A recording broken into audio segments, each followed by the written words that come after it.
empresario y economista Daniel Lajú. Profesor, ¿cómo resolver el tema del ingreso de los trabajadores en esta situación de hiperinflación? Ok, bueno, fíjate que ese es uno de los problemas más álgidos que tiene la economía venezolana, ¿no? Porque de hecho el salario mínimo en Venezuela da risa, ¿no? O sea, 40.000 bolívares, si lo conviertes a la tasa del dólar en el mercado negro, o sea, no llega ni a $3, ¿no? ¿Okay? Sí. Lo cierto es que el salario más alto de la historia lo tuvimos en el año 82 y fue $209, ¿no? Y también el año 82 fue un año en el cual había relativamente empleo, ¿okay? En Venezuela no hay mucho empleo, ¿okay? Y esa es una de las razones por las cuales el ingreso del venezolano está pulverizado, ¿okay? ¿Cómo resuelve esa ecuación? Entonces, ¿cómo se resuelve eso? Bueno, se resuelve provocando que haya crecimiento económico, que haya generación de empresas de las que habíamos hablado anteriormente, de la pequeña y la mediana industria, ¿okay? Que generalmente son empresas que contratan mucha mano de obra, ¿okay? Y tratar de que ese salario se vaya recuperando. ¿Cómo se recupera el salario? Bueno, eso viene a ser una de las resultantes de si el plan es creíble, viable y comienza a bajar el precio del dólar, ¿okay? Entonces, eso hace que la capacidad de compra del venezolano mejore, ¿okay? Pero en lo inmediato, la otra en lo inmediato habría que hacer un ajuste de salario inminente, ¿okay? Pero no va a ser hiperinflacionario. No necesariamente, ¿sabes? ¿Cómo lo resuelves para que eso no alimente la liquidez? El asunto es o sea, si el salario lo pagan empresas privadas, ¿okay? El efecto no es tan inflacionario como si el salario lo paga el gobierno. El asunto de la calidad inflacionaria del salario está en la emisión de dinero sin respaldo, ¿no? O sea, cuando una persona del sector privado paga salarios a sus personas, él no inventa el dinero, sino que tiene que producirlo, ¿no? Entonces eso tiene una calidad menos inflacionaria que el salario que entrega el gobierno, porque el gobierno le exige al Banco Central, emíteme tantos bolívares para poder pagar el salario. Pero un aumento de salario no terminaría de estrangular a las empresas. Claro que termina de estrangularlas, pero al mismo tiempo les provoca capacidad de demanda, por lo cual las mejora. Claro. O sea, yo sé que suena contradictorio, ¿no? Sí, explíquenoslo. Yo sé que suena bastante contradictorio, pero es que, fíjate tú, cuando tú le pagas el salario a tus empleados tienen capacidad de demanda que se la demandan a otras empresas. Y esas otras empresas probablemente son las que te demandan también tu producto a ti. Entonces tú ves una mejora sustancial de toda la economía, ¿okay? por el incremento del ingreso del venezolano, ¿no? Ahora, ese incremento del ingreso tiene que ser cónsono con políticas serias, ¿no? Porque si no, entonces lo que ocurre es que tú tiras ese torrente de dinero, ¿okay? Sin que haya productos que satisfagan esa cantidad de dinero. ¿Y cómo se entonces ese efecto, productos? Bueno, con la liberalización y con la masificación de un plan de creación de pequeñas y medianas empresas. Es decir, no debería ser el incremento salarial solo, debería ir con un plan.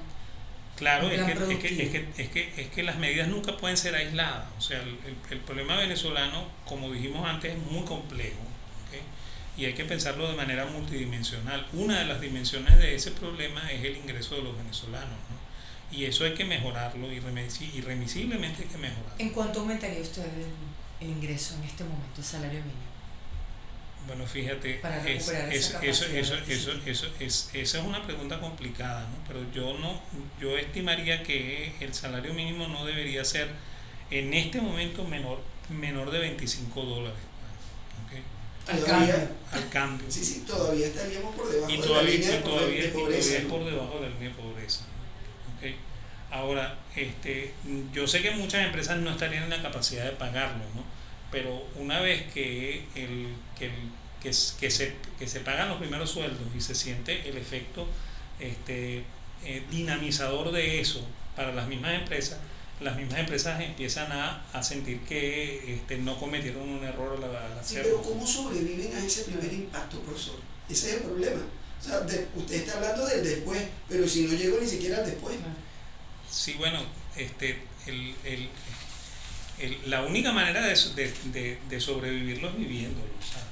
O sea, Ahora, hay organizaciones sindicales que están pidiendo un ajuste salarial para los empleados públicos de $400 al mes. ¿Es viable? bueno, fíjate, $400 es casi 2 veces el salario más alto de la historia, ¿no? ¿Okay? Sí. Entonces yo creo que eso es exageradamente imposible, ¿no?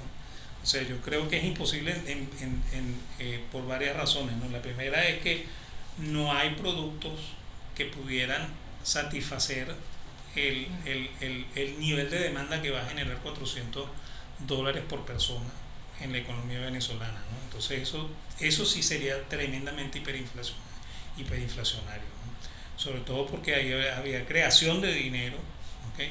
porque sería el gobierno que tendría que financiar esto, ¿okay? Ahora, normalmente lo que ocurre es que nosotros tenemos un prejuicio con respecto a los costos y los precios, ¿no? O sea, ¿a qué se refiere? los costos no determinan los precios, ¿okay? O sea, y esa es la razón por la cual el salario no es inflacionario nunca, pues, ¿okay? O sea, porque en realidad los precios en los mercados están dados, ¿okay? Y el buen gerente tiene que saber acomodar los costos para que él mantenga ganancias, ¿okay? Entonces nosotros tenemos la creencia de que efectivamente los precios se forman porque los costos tienen un determinado nivel, ¿no? Y una de las maneras más fácil de entender esto es lo que pasaba con el mercado petrolero en Venezuela. Pues en Venezuela nosotros vendíamos el petróleo a $100, a 180, a $120 o a $80 o a $40 con ganancia, porque el costo se mantenía a raya en $15 por barril, ¿okay? Entonces no necesariamente los costos determinan los precios, sino que los precios varían en el mercado y el gerente tiene que ser lo suficientemente hábil para tumbar los precios, para tumbar los costos, ¿okay? Entonces el gerente, si a él le toca, ¿okay?, pagar salarios más altos, ¿okay?, él acomodaría, claro, ¿okay?, su estructura de costos para tratar de no perder, ¿okay? Ese es el Y ajuste ese es el ajuste que va a ocurrir, ¿okay? O sea, los costos nunca son inflacionarios, pueden llegar a ser inflacionarios en el caso en el cual el gobierno cometiera la locura de aumentar el salario mínimo a $400 por persona, ¿no? Porque eso sí te llevaría los costos por encima y eso sí arruinaría definitivamente a las empresas. Pero un salario mínimo de $25 no significaría reducciones de personal y más desempleo en el cortísimo plazo. Inicialmente sí, ¿okay? Pero que hay que pagar, pero ese precio tendrías que pagarlo en el ajuste inicial, ¿okay? Luego la capacidad de demanda que crea ese aumento de salario te genera más empleo. ¿En cuánto tiempo? Yo estimo que 6 meses, un año.